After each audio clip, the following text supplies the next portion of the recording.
அன்னூரில் வந்து ஒரு காலனியில் வந்து ஒரு 4 செமி ஆட்டோமேட்டிக் மாடல் மாட்டியிருக்கும். ஸோ 4மே வந்து செமி ஆட்டோமேட்டிக்கு.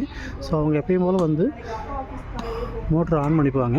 டேங்க் ஃபில் ஆனால் பம்ப் ஆஃப் ஆகிக்கும். பட் இந்த 4 மோட்டருமே வந்து ஒரு சம்பிலேருந்து தான் உங்களுக்கு தண்ணி சக் பண்ணி மேலே பம்பிங் ஆகுது. ஸோ அதனால் வந்து 4 மோட்டரில் எந்த மோட்ரு ஓடுனாலுமே கீழ் தொட்டி ட்ரை ஆனால் பம்ப் ஆஃப் ஆகிற மாதிரி வேணும்னு கேட்டிருந்தாங்க. அதனால் 1, 2, 3 தென் அது வந்து ஒரு ஓப்பன் வெல் பம்ப்பு. ஸோ 4 பம்புக்குமே வந்து ஒரே சம்பு தான்.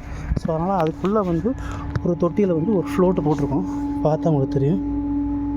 ஸோ அந்த ஃப்ளோட் வந்து நார்மலாக இப்படி தொங்கிருச்சு அப்படின்னா சத்தம் கேட்குதுங்களா, வைப்ரேஷனு. இப்போ பம்ப் உங்களுக்கு ஆஃப் ஆகிடுச்சு. ஸோ தண்ணி இருக்கும்போது உங்களுக்கு வந்து மோட்டரை ஆன் பண்ண முடியும் உங்களால்.